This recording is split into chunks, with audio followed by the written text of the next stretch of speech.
Boom, we are live, ladies and gentlemen. We have a wonderful guest for you this afternoon, evening, morning, wherever you happen to be in the world. Max Egan, how are you doing today? I'm doing very well, brother. Thank you for asking me on. Good to come and chat to you. It's a pleasure for me. The Bear family always is I guess suggesting guests to us, and you're one of the names that came up a few times. So we're glad to finally have you on the show. So I guess one of the best ways to start this is for anyone that's new to your work, kind of fill us in on your background, how you started, and how you kind of ended up to the place where you are today. Yeah, look, nothing that I actually planned. I woke up very young when I was 4.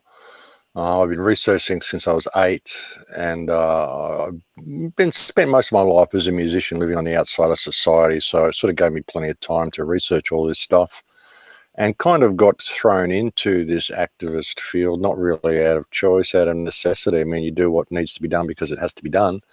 And I never planned to be a public speaker or a radio host or do any of the things that I'm doing, but here I am doing it. I've always had this this opinion that if you throw yourself to the wind, you can ride it. And if you can just lose yourself in that and surrender to that, then you'll find your life's path. And I think I've kind of done that through no design of my own. I mean, here I am just bringing this message out to people. And I think it's a necessary message, and it's good to see that there's so many people doing it. I mean, a lot of people have woken up to the fact that the world is terribly corrupt. It's not what we thought it was, and more people are speaking out about it. So it's a good thing, and I just try to do that and provide some sort of sense of stability or sanity through it all, because there's a lot of disinformation out there as well. And just try to look at things from a human perspective and speak to people in a human way and attempt to crack that shell in their minds and help them see the power of themselves, really, because I think that is what has caused this problem, is a loss of self. So that's the main focus of my shows. But how I got here doing this, I mean, like I said, it's nothing I ever planned, but here I am, and it's kind of, you get into that whirlpool and away you go, and you just ride the wave and it goes where it goes, and here I am. Yeah, I think that's an extremely important part, is not just that there's a lot of corruption, but the awakening of individuals can end up being that brush fire that inevitably makes big changes in the world. So can you tell us a little bit more about the focus of that story and some of the corruption that you've been following along as your journey as a political, I'll say, commentator? Well, yeah, it started off looking into history. I mean, looking into ancient history, that's how it started for me. When I got told that they didn't know how they built the pyramids, I thought, it's interesting. How was this happening? So when I was 8, I started looking into that, and I started finding all this stuff. And I started to find out that there's more than the pyramids. There's all sorts of monuments lying all over the place that we can't explain. And some of the explanations we're given for them are just flat out wrong. And I started thinking, well, they can't be missing all this stuff. So obviously it's a cover up. So you start looking into that, and you start realizing, well, why have they covered it up? And you start investigating that. You realize that everything's a cover up, that it's all about government corruption to begin with. So, one rabbit hole leads you into another, and you realize that just about everything we've been told is a lie. And so you just have to start trying to figure out what the truth is. I mean, the politicians, another thing that really woke me up was when I was about 14 years old. I was in a place on the Gold Coast here in Australia called Surfers Paradise, and there was a robbery at a shop. And I was there, and I saw the whole thing go down, what happened in this incident, which was a newsworthy event. And then I saw the report on the news that night, and I'm watching the report, and I'm thinking, this is nothing like what happened at the shop. So then it dawned on me that the media is just making stuff up, and they're just telling people what they want the people to believe. And it's all about bringing in new laws and more powers for the police and less rights for the people. I mean, I woke up to this when I was 14 years old, when I saw this robbery at the shop, because it was just so different to the news reports. So, one thing led to another, and you realize that it's all a lie. And then when I got to school, I got kicked out of 4 schools that I was in. All my high schools I got kicked out of because I was arguing with my teachers all the time, because I was so well read by the time I got to high school. And they were teaching me things that were just the most commonly accepted theories on certain things, like with ancient history and stuff. Now, I was in history classes and social studies classes and things like that. I would get into real debates with my teachers about what they were trying to teach us, and they didn't like that. And I ended up getting kicked out of a lot of schools. So I realized that it's all a lie. The whole thing's a fabricated reality that they're trying to push down our throats, And I started to realize that it's all corrupt. You can't believe anything these people say. I mean, when I was 4, I thought I'd been born into a madhouse. As soon as I found out we had to buy land, I thought that everybody's crazy. I used to talk to my teddy bear, asking if he could please talk to God, to tell God that I've been born into the wrong world, that these people are all mad. They think they can own land, and could he please put me into the right world, because this is the wrong one. I had a terrible childhood. And, just because I could see the system for what it was. I mean, it's all corrupt. It's all a lie. The whole thing is a lie. Ultimately, there's just people here. Only certain people have chosen to exalt themselves above others and make us all subservient to their rules. And they all work together. All these governments work together to manufacture wars and enemies and all the stuff that we have to go through our lives, which sort of justifies the existence of government. If we didn't have enemies across the border, you wouldn't need a government to protect you.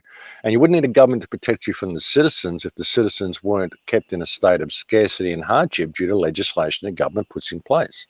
So you start to realize the whole thing's contrived. The whole thing is one big fictional reality that's been simply superimposed over what reality should be. And they've convinced most of the people to believe it and go along with it.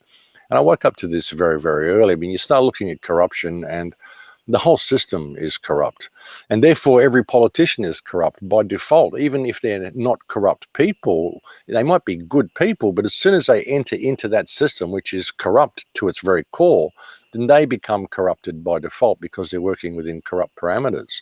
And when I say corrupted, not necessarily bad, just dysfunctional. It's like when you have a corrupt file on your computer, you don't think it's bad, it's just a dysfunctional file.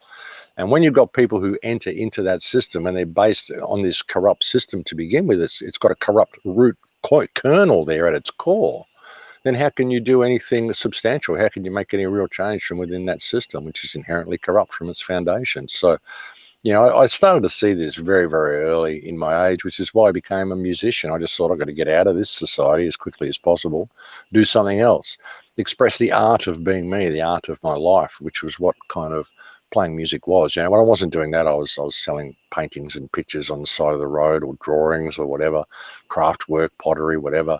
Any of the stuff I could do, it was always an artistic way through. I never participated in the commercial system at all. Even now, I mean, I don't sell anything that I do. All the medicine, like I serve Kambo medicine to people and harape and things like this. I don't charge people for any of it. I let the universe just provide for me what it will. On my website, I don't have anything for sale at all. No subscriber section, nothing. My YouTube account isn't monetized, none of it. I just give it all away for free because I think that's what we've lost. I think humans are inherently giving in their nature. We want to be giving, but we've been forced to live in this state of scarcity due to this economic system whereby we can't give. So, this whole system takes our humanity away from us. So I've been trying to put that back into it and just see what would happen if I just treat the universe in this way and treat every person in Lakesh as myself, and I give all that I can to people without any stake in the outcome, without any expectations of getting anything back. Will the universe guide me where it should and where I should be? And it's done that for the last 10 years. It works.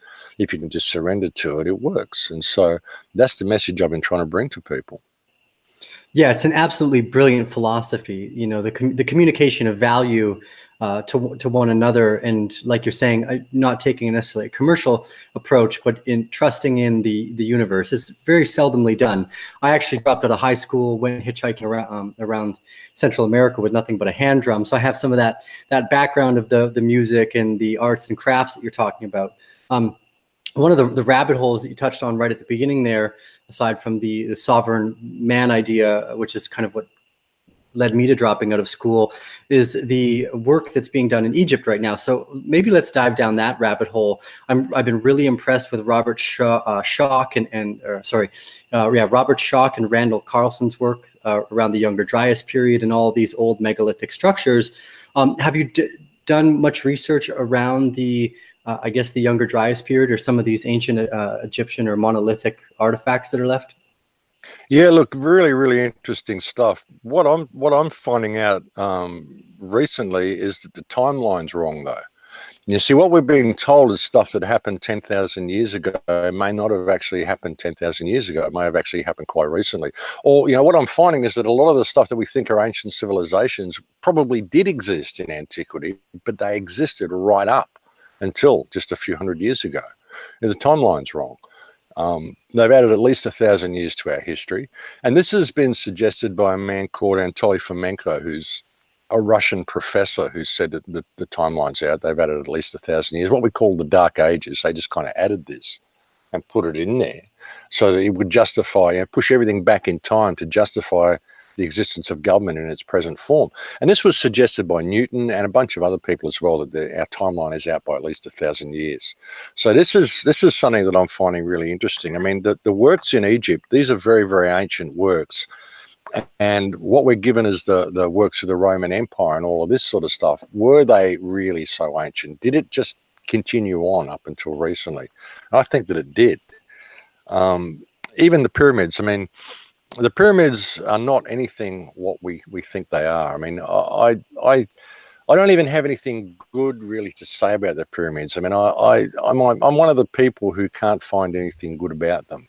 And I've been to Cairo, and I tell you, Cairo is crazy. It's a crazy town. Everyone there is just nuts. And the pyramids are right there in the center of town, and they're just generating this energy. And the pyramids are right there in Cairo. Like, they're not out in the country, in the desert. They're right there on the edge of town.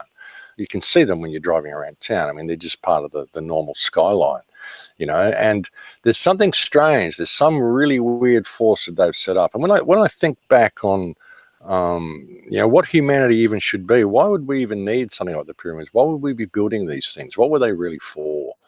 I don't trust any of the stories that we're given. I even wonder if there's something beneath them, whether they're the top of some structure. I mean, when I've been looking at the mud flood and stuff that's happened recently, I don't know if you've looked into that, but there appears to have been a huge cataclysmic event that happened around about the middle of the 1800s, early 1800s, which covered most of the world with a layer of soil and a layer of dirt, which buried many, many buildings, like 12 to 18 to 20 feet below ground. Now, many of the buildings that we're seeing in modern cities, in San Francisco, across Europe, across Australia, across all sorts of countries, have actually got 18 to 20 foot of building below ground that we didn't know was there. So why is that there? There's all sorts of stuff going on in our history that we don't know about at all. And, the stuff that Robert Schoch's done in the pyramids, like just identifying that the mainstream story is wrong. I mean, that's really all we can go on. We don't know what happened. I mean, there's lots of hypotheses that have been put forth, and a lot of the hypotheses that Robert Schoch and people like that have put forth have been very good hypotheses, but they're even looking into the concept that the timeline is correct. See, this is something that messed me up for many of my years of research, looking at all of these ancient artifacts and all this stuff. Was I was going by the mainstream timeline and just assuming that that was correct. I mean, sure, the mainstream will tell you the pyramids were built like 4,500 years ago, 5,000 years ago. The evidence that people like Robert Schoch will find will tell you this was it was about 10,500 years ago or 11,000 years ago they were built. And that's very possible. That's all very likely. But again, was that timeline what we were told? They may have been built 11,000 years ago, but did history progress in the way that we're told for those 11,000 years? Or was this civilization still existing right up until maybe 400 years ago, and then it started to fall into decline and fell into decline completely around about the middle of the 1800s or 1900s? So this is what I'm finding as well. I mean, a lot of the research they're doing is very valid, but they need to have another look at the timeline, I think, and realize that the timeline we're given has been fabricated. The calendar dates are all wrong. And even when you look at the world calendars, I mean, there's so many calendars, different calendars in the world, and they're out by thousands of years. Like the Hebrew calendar's up in the 5,000s. We're in like 2020 around about, and you've got other calendars that are down in the 3,000s and up in the 6,000s. I mean, these aren't just a couple of years out. These are thousands of years out. So which calendar's right? And who's got the right timeline? Do we even know? That's an interesting thing to look at. Yeah, I agree. I think a lot of the older structures, I've been looking at places like Pumapunku recently and Sacsayhuaman, I forget how to say that one, in Peru. Sacsayhuaman, that's it. And what you see is these megalithic, almost impossibly put together bricks, and then all of the Incan or the more recent work likely done over the last few hundred years, which pales in comparison to the type of artistry and rockworks that's done there. I think, and what I like about this part of it is that it just makes you rethink history and in general, that how much of what we have been fed in the scientific medium just does not hold any weight or water today. Yeah, exactly. And the thing about the walls at Sacsayhuaman, if you've been there recently, have you? No, I've just been doing traveling the internet, luckily. Oh, So, okay. Well, if you go there, like if you go to Sacsayhuaman, the walls there, they don't look old. That's the thing. They look like fresh stonework. See, the walls there, like they're all joined together amazing. Like the blocks were molten when they put there. They were softened stone. That's how they built those walls. They were softened. They were probably poured. You can even see when you see the walls, there's certain colors of the stone where it looks like there's been a whole bunch of mud poured in there and it's gone off, and then there's been a next bucket of mud, then the next bucket of mud, and it's like it was softened stone that was poured in there and it just molded to the shape of the wherever it was put. But when you look at the edges on them, they've got these 45-degree bevels on the edges of every stone, and that's quite rough. That beveling, it's not eroded by wind or anything like that. It's not smoothed out the way it would be over time. It looks like it's been recently done, like within the last couple of 100 years, those walls look like they were built. All through Sacsayhuaman, Ollantaytambo, all of these places all look like fresh stonework. And what I'm suggesting is that this stonework was done all contemporaneously all around the world. You'll find walls like that in Greece as well. Megalithic stonework in Greece, the same right, as the walls in Sacsayhuaman. the What's that Minoans. doing there? You know, we find it here in Gosford in South Australia, or in New South Wales. You can find megalithic stonework. What's that doing there? You know, and we're finding this all around the earth, that there was this contemporaneous civilization. A lot of the old buildings that we're finding all around the earth as well. These what we term Greco-Roman style buildings. Are they really Greco-Roman style, or are they Tartarian style? Because that's something I've been looking into as well, is this nation called Tartaria, which existed in Europe, which, if you look at the maps, was probably the biggest empire in the history of the world, because it encompassed most of Europe, it encompassed India, it encompassed most of the Philippines, parts of Australia. You can even find the United States colored the same color as Tartaria. So this was a huge, huge empire that existed all around the world, and the remnants of it are all around the world, what we're terming these Greek and Roman style buildings, which do not appear to be Greco-Roman style at all, but very likely Tartarian, as I said. We've got buildings here in Australia, like there's a building called was it Princess Margaret Cathedral, I think it's called, and it's now the University of Sydney. And this building was apparently built in 1820, and when you look at it, this is a magnificent structure. And Australia was colonised in 1778, so they're telling us that in 32 years they built this incredible Greco-Roman style building, or 42 years they built this huge cathedral. And they populated this country with convicts. They brought these shiploads of convicts out here, remember? And what, these convicts, they were just incredible stonemasons, and they went out and they dug these quarries, and they quarried all these huge sandstone blocks and granite blocks, and they had machinery to bring them back and build this incredibly intricate cathedral in 42 years. No way. No way in the world. I mean, these buildings were already there. And the same as the buildings in San Francisco, same as a lot of buildings in the United States. Some of the aqueducts that you find in the United States, who built them? What are they doing there, those aqueducts? I mean, we're told that the colonizers built these aqueducts to provide water across the river for the Indian nations and stuff. Really, these Indian nations that they were wiping out, they just took time to build these incredibly intricate Roman, Greco-style aqueducts across the United States. No, they were already there. These things were already there. And this is what a lot of these wars have been about.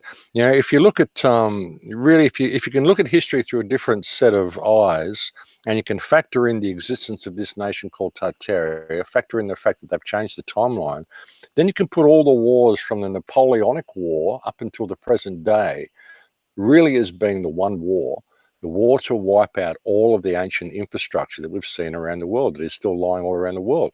You think about it, it's why they carpet bombed Berlin, why they carpet bombed Dresden, why they carpet bombed London, why there was a great fire in San Francisco. Every major city has had a great fire. Why is that? You know, burning of infrastructure, destroying infrastructure. It's why they're carpet bombing Aleppo and Palmyra and destroying everything through the Middle East now. They already did Europe. They've already done Africa, they've already done Australia, and now they're doing the Middle East. Soon they'll move on to Latin America as well, and they'll start destroying any infrastructure that's left down there. And that's what appears to be happening. You know, it's all been this one war. And really, when you look at it, you can find that the timeline, you can actually, if you look at Fomenko's work, he even suggests that the Battle of Troy which we're told happened around about 700 AD, actually happened around about 700 BC, actually happened around 1300 AD. Which is an interesting thing. And when you think about that, the Battle of Troy, the Bolshevik Revolution, the Russian Revolution, the wars of Napoleon, the wars of Genghis Khan, the overthrow of Khazaria, all of this stuff was all related and was all the one war for Tartaria to wipe out this nation. There's even been a CIA document that we've found which was referencing a discussion in 1944, and I think it was called Nationalism under Communism or something like that. I'll find it up and I'll dig it up and I'll send it to you.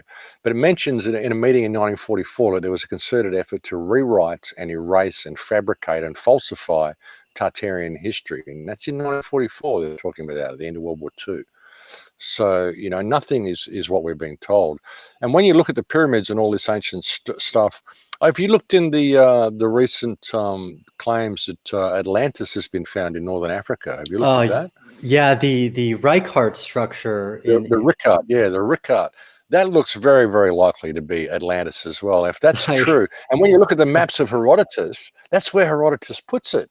That's exactly where he puts it on his maps, because you look at the maps and it shows the Mediterranean, shows Italy, shows the Pillars of Hercules, shows the Atlantis Mountains or the Atlas Mountains, and then it puts Atlantis right there in Northern Africa. So if that's true, then the pyramids are very likely part of that Atlantean culture.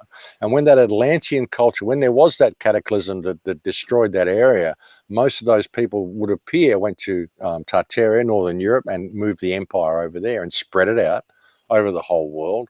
And then something happened. There was this war, cataclysms, whatever, something happened. A war followed by a cataclysm. We don't know. That's the thing. Our history has been so fabricated that we just have no idea what's going on. But if you look at it, it appears that all of these structures, that the pyramids and all this, are very likely from Atlantean culture. And like I said, that moved over to Tartaria. Then Tartaria spread out around the world. A lot of the old buildings we're finding are all Tartarian. But then there was some cataclysm that happened around about possibly 1840, something like that, whereby there was what we're calling a mud flood, for want of a better word. We don't know what caused it, whether it was mud bubbled up from the earth, whether there was some sort of a plasma event, whether there was some sort of an earthquake event which caused mass liquefaction. We just don't know. I mean, you can put any theory out there. We don't know. But it appears that it did happen. And then the world was very likely repopulated by children. And you can start looking at the foundlings and the orphan trains and the huge child trafficking that was happening all around the world in the late 1800s. You find around 435,000 children were trafficked around Europe just in 1 year. It was ridiculous. 200,000 children per annum being shipped across the United States in orphan trains. They had baby raffles in Paris in 1915, raffling off babies. You could literally go to a baby raffle and go home with an infant. I mean, how many hoops you have to go through now to adopt a child? And yet, they were having baby raffles, 100 years ago. So that's the situation that we're in. And if you got the whole world and you'd had this cataclysm, where all these buildings were wiped out, all these cultures were wiped out, and then you repopulated the world with children, and they were just mainly workers, and then you taught these children whatever history you wanted, set up an education system, and over a couple of generations, just teach them whatever history you want. And we have the world of today. An interesting thing as well is when you look at some of the old prison colonies here in Australia, like this was a penal colony when they opened it, apparently, so they tell us. You look at some of the cells, the old cells down in Port Arthur and stuff, these are very, very small cells. Too small for adults to even lie down in comfortably. So it makes you wonder, were these actually cells that they were putting the children in when they first brought them out here? Because there were 100,000 children shipped out to Australia in 1 year, Australia, New Zealand and Africa. Like I said, 200,000 children shipped across the United States from east to west. And you can just Google foundling trains, orphan trains, just search it. You'll find all the information about it. And so what happened? But you think about it, how easy it would be to teach people a false history. And all we know is what we've got written in books, and who wrote the books. All the book burnings and all the stuff we've heard about through history. I mean, how true is any of it? I've started to realize that nothing we've got is true. Not even the information we're researching, where did it all come from? I wonder about the whole thing now. We're being very deliberately led in a direction, in a certain direction. And I think it's time for people to put their beliefs aside, put their belief systems down, and just step back and really look at the big picture and look at how the human race is being set up. Have a look at Bolshevism and have a look what happened through all of these places, and look at how it happened, and look at how we're being set up for it to happen again, only on a worldwide scale. It's pretty freaky, the situation that we're being led into. Yeah, I think there's a nice pivot there. So first off, I want to agree with you. I actually think the Rickard structure and the writings from Plato, from the recordings that he had gotten from his teacher, I forget his name, from the Library of Alexandria, seem to point to that area. And you have the Atlantean mountains too, as you're saying, in the middle of Africa there. But what that leads us to, I think, is the question then of, if our, because I think I largely agree with Dr. Schock's work, same with Mr. Carlson. Obviously, there's gaps in every storyline because it's such a significant history to try to put back together. But I think a big part of the question is, why is mainstream media and science so hesitant to actually take in this new data, where we see a core lying response to the Younger Dryas period and its large change in climatic history? But why would it be beneficial to those who are interested in covering up ideas to cover up the older or potentially older nature of the human species? I think that leads us more into where we are today as well. Well, there's every question you can ask about that. I mean, there's every possibility as well. I mean, possibly. I mean, I've often wondered why the Earth is being strip mined. It's being strip mined around us. I've often questioned: have we been invaded? Is there more land that we don't know about beyond the poles that we don't know about? Is this place just being mined and the resources taken somewhere else? Because we certainly don't be using all the stuff that we've pulled out. That's one possibility. Another possibility is that there are reoccurring cataclysms that happen in a cyclic nature, very predictable cyclic nature on this Earth. And that, we know there are a lot of underground bases and stuff. We know that this stuff exists. Is that where the children came from that repopulated the world as well? We look at stories such as the Pied Piper of Hamelin, when the children were stolen, taken underground into a cave, And you look at the history of Hamelin, they'll tell you that's actually based on a true story. There was a time when their children were stolen. We look at the children that go missing now. The figures are around about 8 million a year, so I'm told. I can't prove that or confirm that, but that's what I'm told. You look at what's happening on the Mexican border now. Parents are being separated from their children. They're becoming, just lost from each other. A lot of this stuff is going out. Are there reoccurring cataclysms that happen on this Earth? And if the people knew about it, there's no way the people would participate in this system and run on these treadmills and do all this stuff that they're trained to do. Is that what's going on? I mean, we don't know. That's the thing. We can ask any number of questions as to why this would be hidden. But obviously it is hidden. And a lot of the people, it isn't like there's some major conspiracy where all the scientists in the world are involved in it. Because a lot of these people, they just get fed the books, and they get the degrees, and the degrees are whether you can regurgitate what's in the book on command. And the more degrees you get, the more letters you get behind your name, the more programmed you are to regurgitate what's in the books. And these people, if you ask them a question, they'll go back to the book. And if you back them into a corner where they can't answer something, they'll start brandishing their credentials around and saying, but I'm a professor, you can't, rah, rah, rah. And they'll just dismiss it straight away. And so that's the programming. You can't think that everybody is involved in this massive conspiracy to hide history. All you have to do is set the wheels in motion at the top and let it play out, and it will play itself out. People's egos will get in the way. People don't want to be wrong. You get some guy who's done 40 years of research. He's now a 60, 70-year-old professor. This has been his whole life. You're coming up and trying to tell him, hang on, the whole timeline's wrong and the history that you're teaching has been fabricated. He doesn't want to hear that. That's the last thing he wants to hear, is that he has just wasted 50 or 60 years of his life feeding bullshit to people. He doesn't want to hear that. And he's going to be completely and utterly defensive at any suggestion of that at all. So that's the problem, It's the programming, and people's need to be right. People in their positions, no one wants to rewrite all those history books after all. Who wants to do that? You just leave it going the way it is. Everything works. You're going to upset the natural order of things.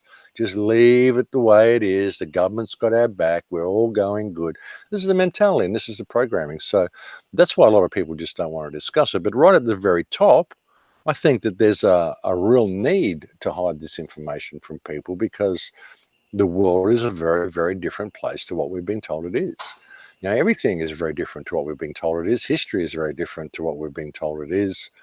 Everything is different to what we've been told it is. I mean, it's gotten so bad, as I said on a show recently, that if you really want to know what the truth is, all you've really got to do is look for a government study on the topic and then go in the opposite direction, because that's where the truth's going to be. That's how bad it is.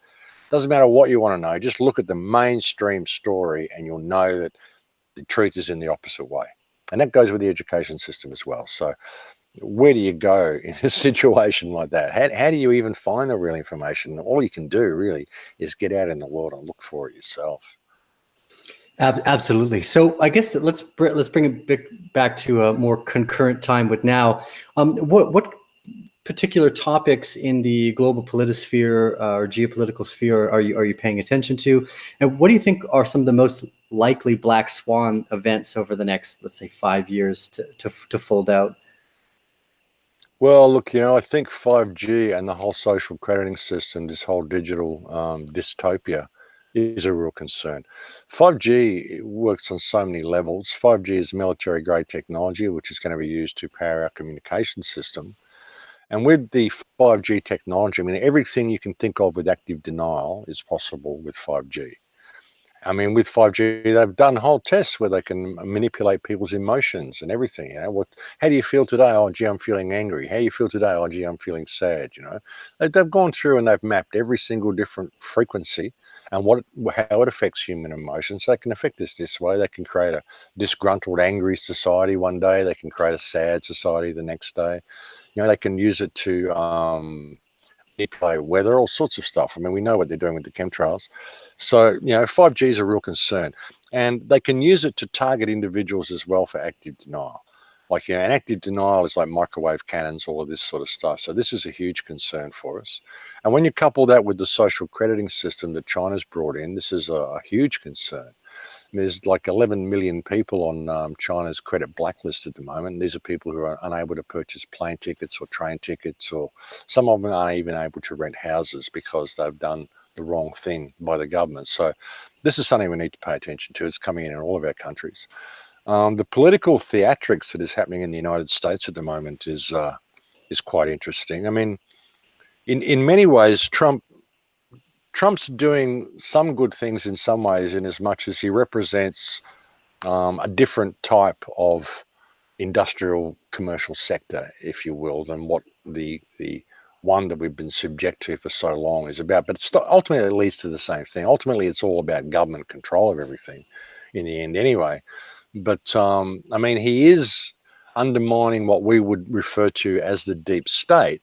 But the way he's doing it, I mean, it's not going to lead to human freedom. There is no freedom to become from government at any time. You're not going to get anything sane or free from these people at all. That's not the purpose of government. The purpose of government is to control people, regardless of who's at the helm.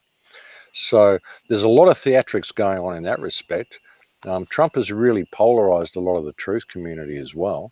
There's a lot of people who seriously think this man is the savior, that he's really going to undermine the deep state and all that sort of stuff. They don't realize that the deep state is what happens when you close the doors and the cameras get turned off and people go into the rooms and they start talking with each other. That's the deep state. You know, and you will always have a deep state as long as you have a state. That's the thing. So that's pretty interesting, and that's definitely dominating the world political sphere at the moment, Trump's actions.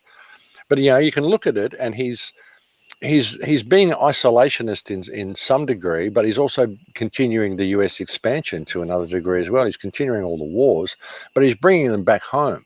Like, he wants to pull troops out of Syria, which is incidentally the troops that he put in there are the ones that he's bringing back. So no great move there.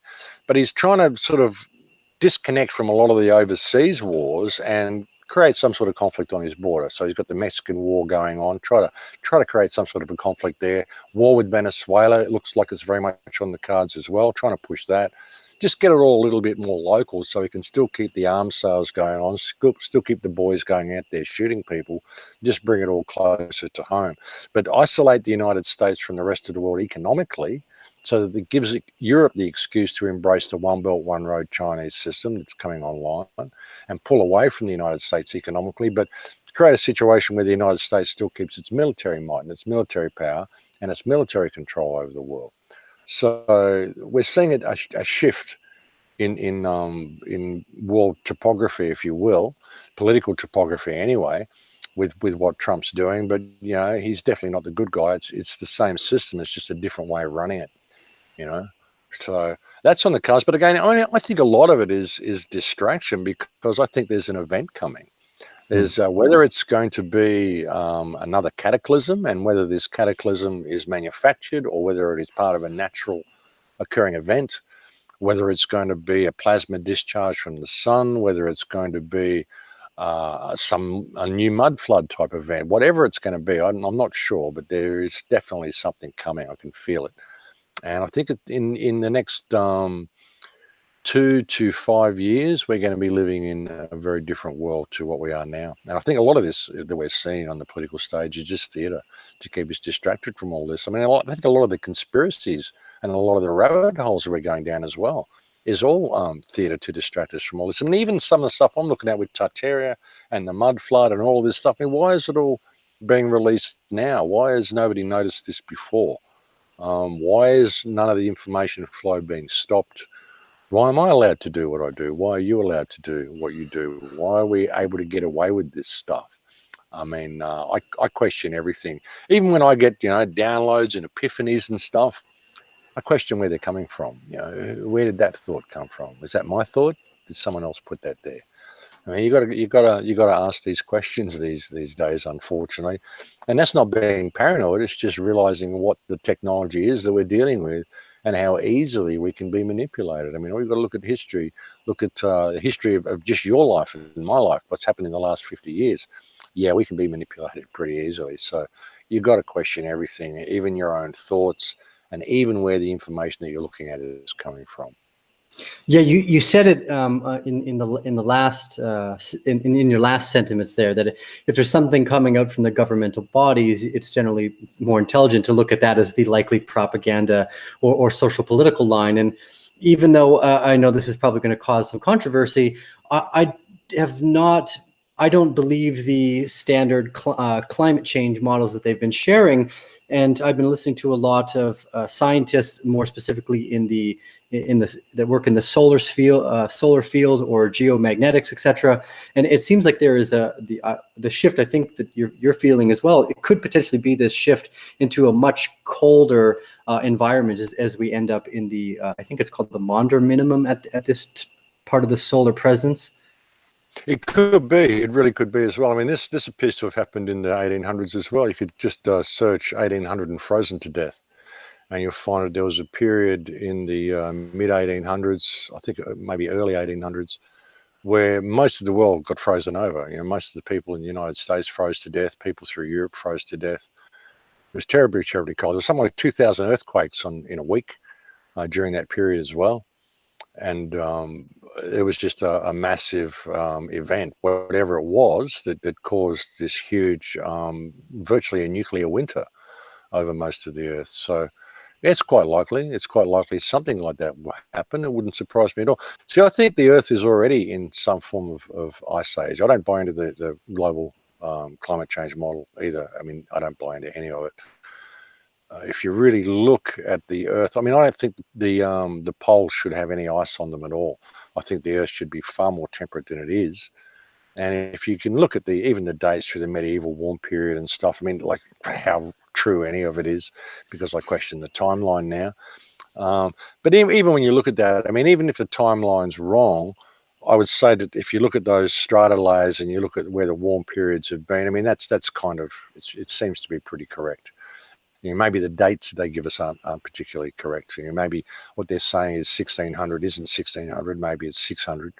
But that's another question. But I don't buy into the official climate change model at all. I think the Earth should be far, far warmer than what it is. I think some of the stuff they're doing with the spraying and some of the stuff, the paranoia they're feeding us, is an attempt to keep the world in this cold, frozen state that it's currently in. Yeah, I recently saw an article on Forbes, maybe about a month or two ago, that was talking about the geoengineering potentially looking at using ways to block out the solar rays, and it just seems so inconsequential and arrogant to think that we could have such a climactic change over a ball of ice and rock that's been floating amidst the stars for billions of years. So let's bring it back again a little bit more geopolitical. Obviously, at the Bear family here, a good chunk of us are deeply interested in blockchain, Bitcoin technology, and the replacement of the fiat system. What's your take on, I guess, the Bitcoin and the cryptocurrency space and its involvement in the economic sphere over the last 10 years? Yeah, really, really interesting little animal, the cryptocurrency. I mean, it can be played either way. It's the thing with it. I mean, the blockchain could be good and the blockchain could be bad. The blockchain creates a permanent record of everything everybody does, which could be good and could be bad if you want a permanent record of everything you do.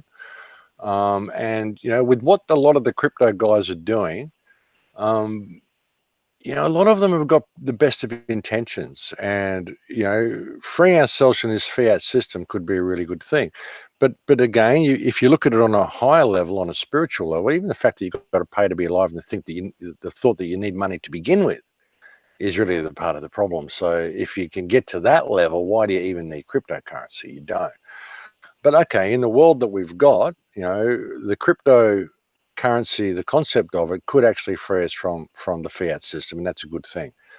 But you know, again, the fiat system, I mean, they just make it up. They just, you know, type it into the screen and give themselves whatever they want. It's not real, you know. And can it be the same way with Bitcoin? Can it be the same way with cryptocurrency? It doesn't really matter where it comes from.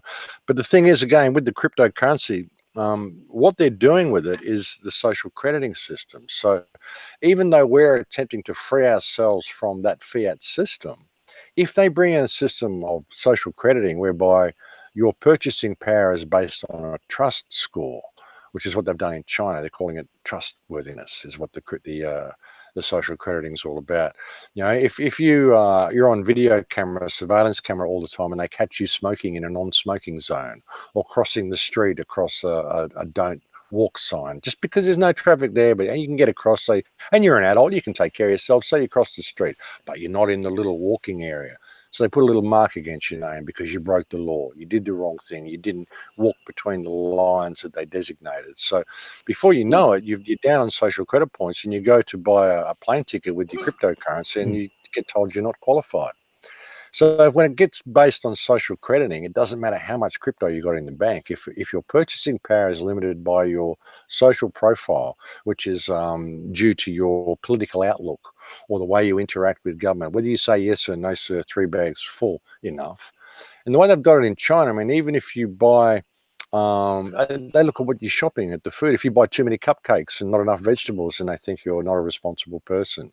If you buy too many cigarettes, or you buy alcohol, or you buy this or that, too much of what they think you should buy, then they consider you to not be a very responsible person, and they limit your social credit points. So they can control everything you do and everything you think through social crediting. So in that sort of a situation, it won't matter with the crypto world. And that's what the crypto people have to take into account, is the fact that the world's run by criminals.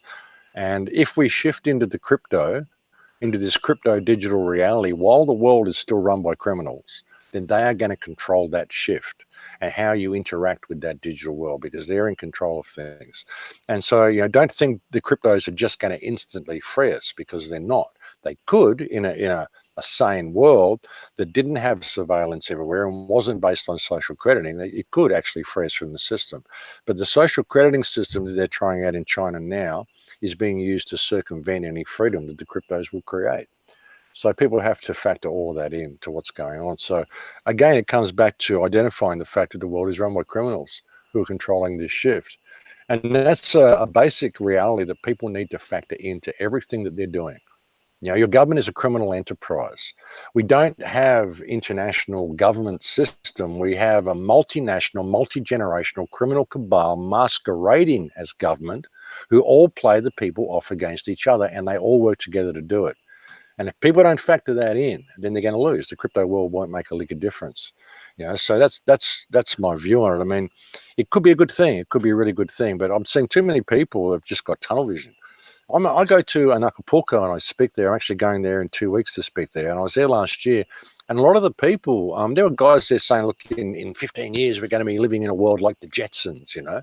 This is how tunnel vision they are. They're not factoring in the possibility that anything could go wrong at all. And they're not factoring in the reality that the world is run by criminals who are controlling these shifts. And they're watching all this blockchain stuff. And they would love to use the blockchain for their own means and for their own purposes.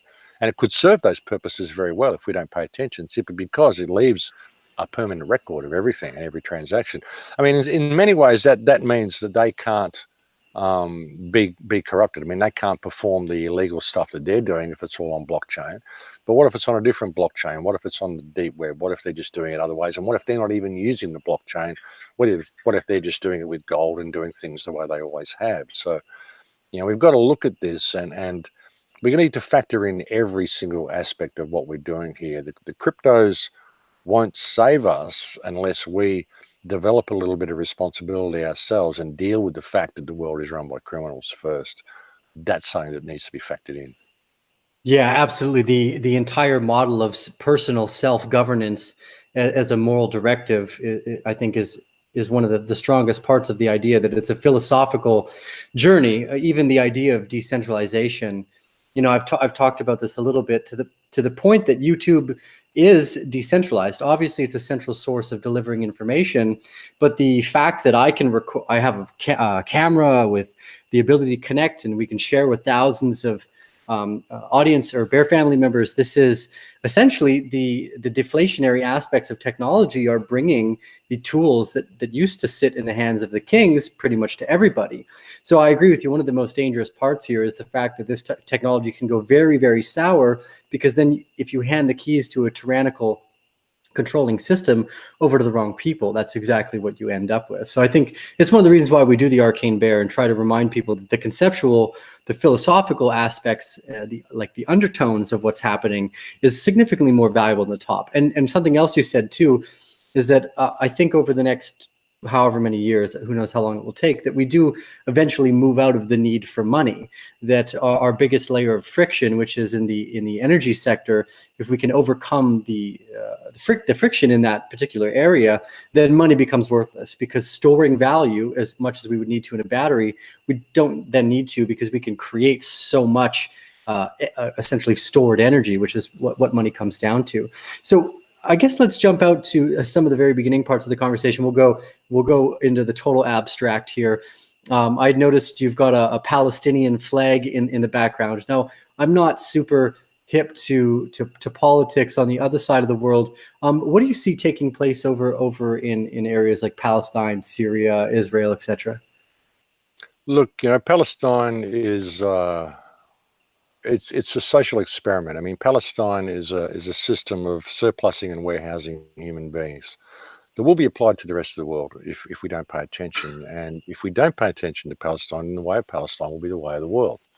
And the people in Palestine are being completely brutalized by Israel, which is essentially a rogue state. And all of the friction in the Middle East is being created by this state. And people need to pay attention to that. But again, it's been done for a reason. I mean, I think a lot of it is a distraction, because it's something that will never, ever heal. We'll never, ever heal the situation in Israel and Palestine until we heal the situation in ourselves and heal our own governments, because that's where it all comes from. You know, it's a stark reminder to us of the inhumanity of humans, what's going on in Palestine and Gaza Strip. But it also provides a key. I mean, Gaza Strip is a key, because Gaza Strip constitutes collective punishment. And for people who believe law is real, you know, if people really believe what these politicians write on paper is real, and it's a paper-based world, we need to do what it says on the paper. Well, there's a piece of paper called the Geneva Convention, the Fourth Geneva Convention, Article 33, which says collective punishment is a war crime. It's one of the most serious war crimes you can carry out. And yet we have every politician in the Western world just about who is supporting the state of Israel in the perpetuation of this war crime, which means that every politician in the Western world, everyone in America who signed the AIPAC Treaty, all these people are war criminals under their own law. So what makes any of their law valid? You know, so how can they be inflicting legislation on us when they're all war criminals under their own law? You know, we need to discuss the validity of these people and what they're doing. So it provides a key to us in that way.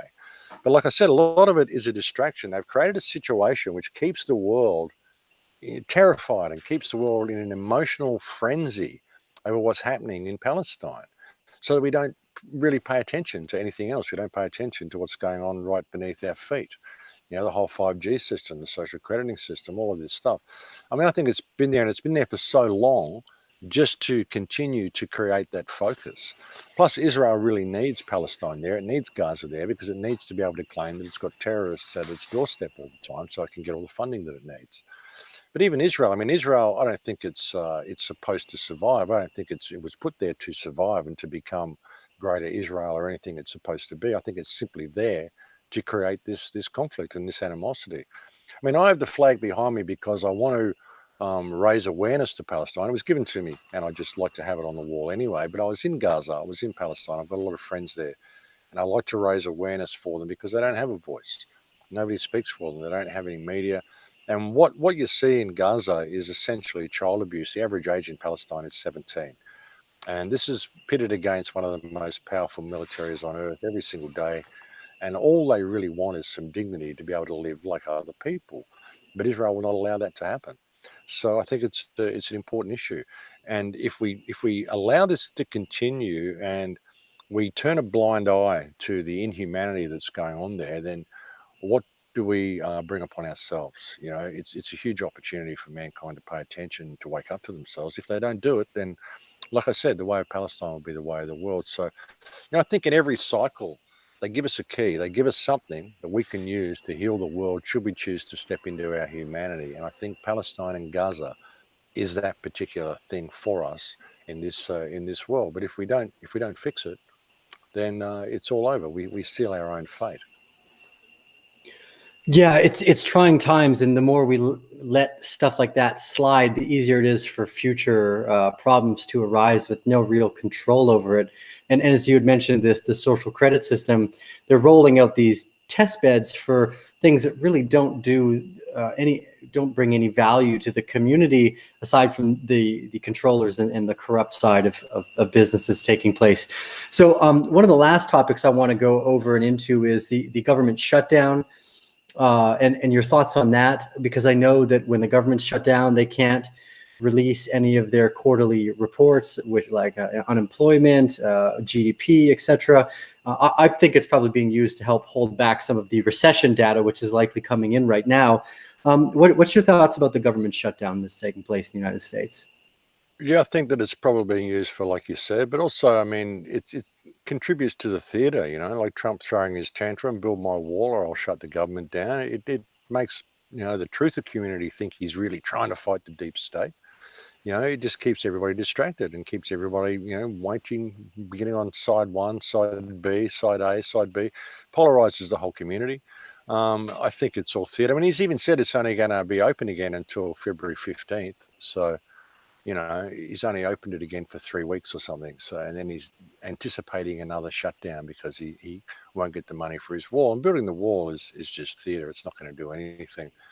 I mean, we don't need a wall. We need some sanity. So I think it's just serving to polarize the community. If you look at Q and all of that sort of stuff, the QAnon information that's coming out, this is basically justifying the need for martial law. So it just creates more and more instability in the United States and more theatre for the masses. And yeah, who knows what's going to happen at the end of it all, at the end of this shutdown. I mean, it's going to be interesting because I'll actually be in the United States in March, and I'm not really looking forward to that. I'm wondering whether I'll ever be able to get out of the country or even if I'll be able to get into the country. I mean, when I look at what they did to a Press TV reporter recently, they just arrested a Press TV reporter and locked her up for 10 or 12 days with no charge or trial just because she's a Press TV reporter. And I do a lot of appearances on Press TV, so you got to wonder. But yeah, I mean, I think the shutdown, it's just all part of the theatrics, brother. Government's a joke. We don't need joke. And look, the government shut down. Has anyone noticed? I mean, anything really going wrong? I mean, the TSA workers aren't getting paid. Maybe this is a good time for you to actually go to the TSA workers and develop some friendships with these people. Maybe these people will figure out that the government isn't their friend as well. So maybe it's a good thing. And the government shut down. I mean, it just means they can't introduce more laws and take more rights away from you. So where's the problem? I mean, I can leave the government shut down. Maybe we'll get some sanity in the world, get back to a point where we can have an anarchist, voluntarist society. And a word you keep bringing up as well is value. See, that's the problem. People have no value in themselves, and they can't see themselves as value and integrity as being a currency, you know? And with everything that I mentioned earlier, how I give everything away and the universe just provides for me, just looks after me. You can see there that integrity is a currency. If you give to the universe unconditionally, the universe will guide you where you need to be, and the universe will provide for you. But people can't let go of that expectation for it to do so. They can't simply see the value of life and the value of themselves, the value of other people equally. You know, if I have value, you have value. You know, there's really only one of us here, if you really look at it that way, which is why I do every show. I finish every show with In Lakesh. I am another yourself. You know, you're simply seeing this reality from your unique perspective. I'm seeing it from my unique perspective.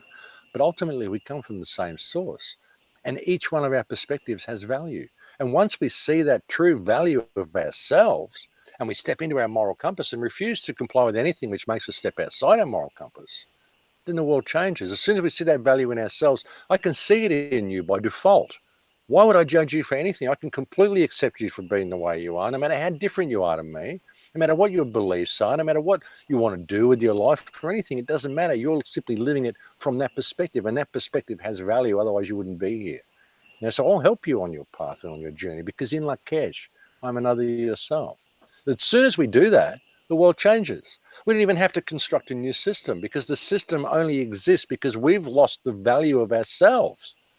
As soon as we get that back, we don't have to change a thing. The whole world will change around us because we're in our moral compass. That's how you change reality. And that's everything this system has done. That's what this whole education system, this whole social system, the whole need to collect money to pay to be alive, because we've got to pay for energy, which is all what it's about. And that's something else. When you look at this Tartarian information, there's every indication there was free energy up until around about the middle of the 1900s. You know, so, and when you think of the cost of your life, the cost of having to pay for your lights, pay for cooking your food, pay for transport, it's all energy. If we had free energy, we didn't have to pay for the use of energy. We wouldn't have any wars. We wouldn't need any government. We wouldn't have all these people against each other. We wouldn't have all these people in society in a state of scarcity, because all of it is about the need and consumption of energy. You know, and again, it's because we've lost the value of ourselves, and the system has trained us to do that. I mean, that's everything. The whole basis of this system is to remove people of their personal value and get them dependent upon a system which really does not have our best interests at heart. And everyone's completely dependent upon this system now. I mean, that's what cities are for, just to make you completely dependent upon this system. And look at the cities, man, they're all set up to fail. You know, 3 days worth of food in any supermarket, you pull the roads down, you pull the trucks out of the picture, and you stop the flow of food, and the society will destroy itself. And that's the problem as well. Most people in society, they're truckatarians. You know, what do you eat? Oh, I'm a truckatarian. I shop at the supermarket. You know, that's the problem.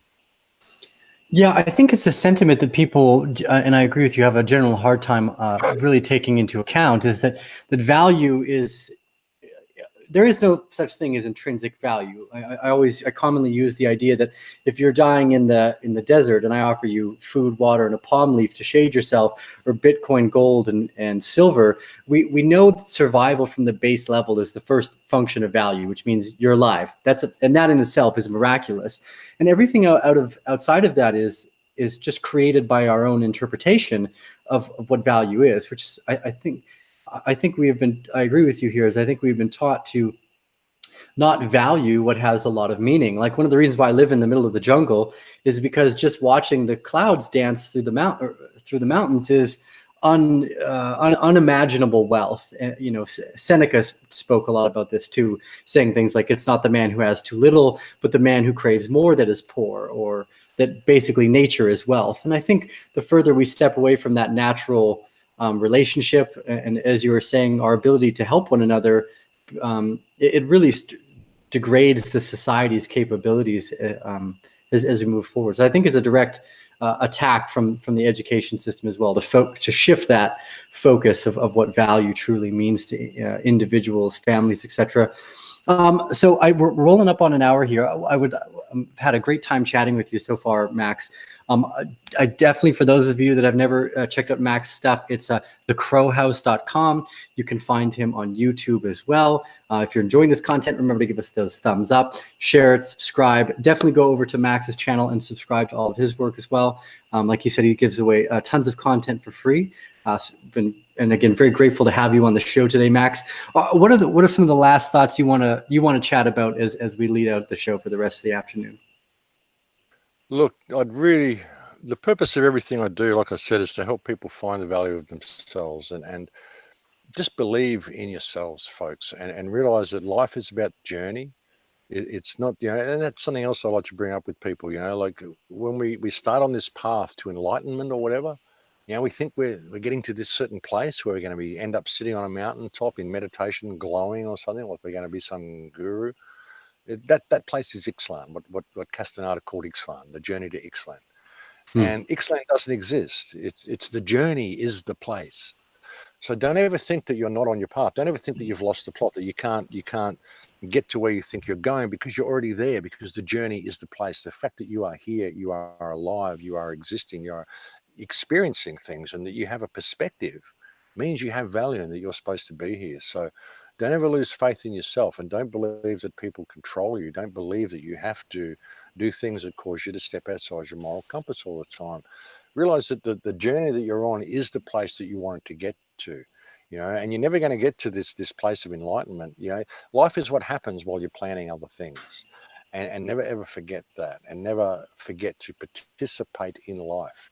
It isn't about running on the treadmill and collecting all this stuff. You are not the stuff that you own. You are a unique experience. You're a unique perspective of creation, and just knowing that and seeing the value in that can change your entire life. So please, everybody, just look within yourself and find the truth of yourself. And when you find it, so you can see it in others, and remember to apply it to the world around you. That's the trick that the New Age movement sends you away from. You found it, now sit there in meditation and ignore all the bad stuff. No, apply yourself to the bad stuff. Apply yourself to your moral compass, and apply yourself to the world that you live in. And if everybody does it, we can change the world in a day. Really, we can. So that's the message, and that's what I hope everybody gets. That's the whole purpose of the show, is to help people rediscover themselves, because that loss of self is everything that has led us to this point. And thank you very much for having me on, brother. Happy to come on, have a chat with you anytime. Yeah, Max, what a pleasure. Beautifully said, these last sentiments as well. We agree. I think the communication of value, to stand up, and I mean, for us, this is, I guess, to some degree, taking a stand the best way we can to share more information and to offer other people insight or inspiration through our trials and errors. So deeply grateful for those last sentiments. I concur. Again, anyone that wants to check out Max's work, you can find it at The Crow House on YouTube, thecrowhouse.com, on Twitter, all those fun places. I will leave links for those down below. Again, Max, thank you so much for your time this afternoon.